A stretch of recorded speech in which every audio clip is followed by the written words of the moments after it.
Hi, this is Anna. Today I'm going to talk about the Tetra-Amelia syndrome. The reason I chose this syndrome is because I do know some people that makes videos on the internet. One of them is a preacher, the other one likes to do all type of fashion stuff like makeup and things. And I always thought it's very interesting to see how the condition they're living on. I do have a really type of admiration towards them and the way they just go throughout the days with all of those limitations. And I look up to them because they are really strong people and they're always super nice and positive. That every day I wanted to fear and understand a little more about the condition, and when I found out that we needed to do this, well, I decided to look into the condition and see a little bit more deep in to understand what is going on. So what is Tetra-Amelia syndrome?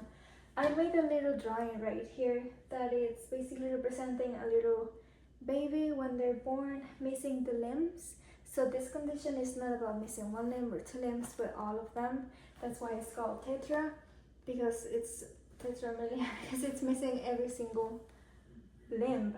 And not in every situation they're missing it completely.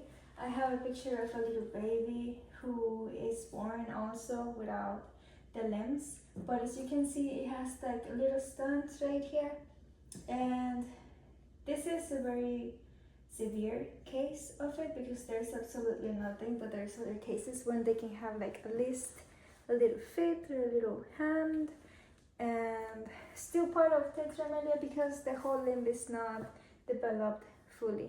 So where does this all begins? It begins with the WNT3. We know that WNT is basically what is forming like the organs, and it tells how fast to grow and what cells to use and what shapes there should be having and all of these things. So when we go with number 3, that's basically about the limbs. So it all starts here. This WNT3 fails in sending or activating the signals to the pathway so that all the process can begin. One of them, this failing on developing and sending the signals, activating them, it takes us to the AER, which is the apical ectodermal ridge.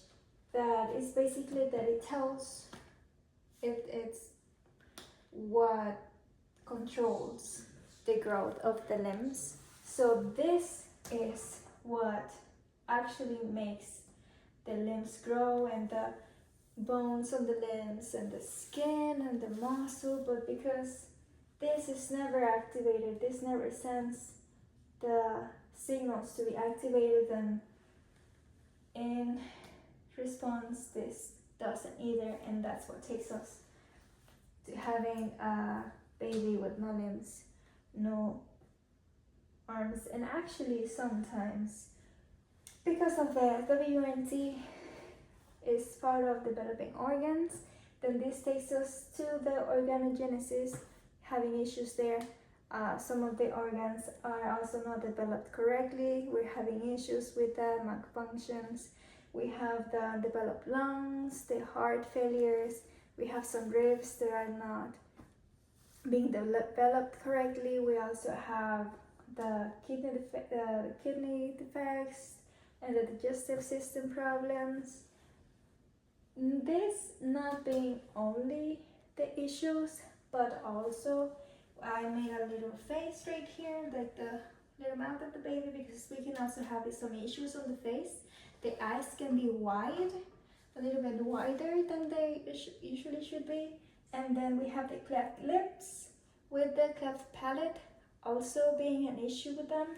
So because we have all these issues right here, this can really affect on the life of the child. Their life expectancy is really short, so we can go from dying as babies to living up to a year or so.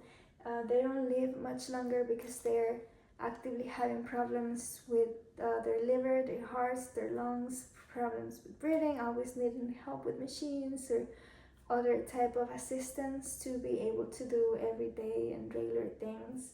So their lives are usually short. Some of them do manage and are able to actually live way longer, thankfully. And about the organs and stuff, this is a condition that is only physical, and it doesn't affect it's not neurological. So what this means is their brain is developed normally, so it just goes normal and they're able to think and talk and be normal in their minds, just like every single person, just by having issues with their body. So now we have another question, which is, how early does this start in pregnancy? This actually starts in the embryogenesis, at the very start of the pregnancy. Sometimes even mothers don't know they're pregnant, and this is already happening in the embryo. So this starts in week 4 to week 5, and it starts very early. It's really hard to treat it. Also, there's not any cures for this situation, unfortunately, that we know for sure it's going to help the child.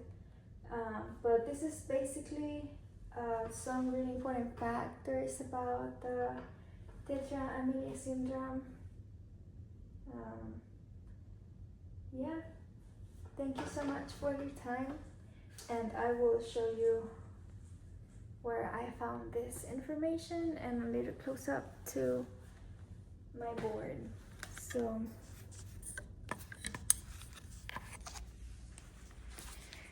this is the little baby, a little drawing.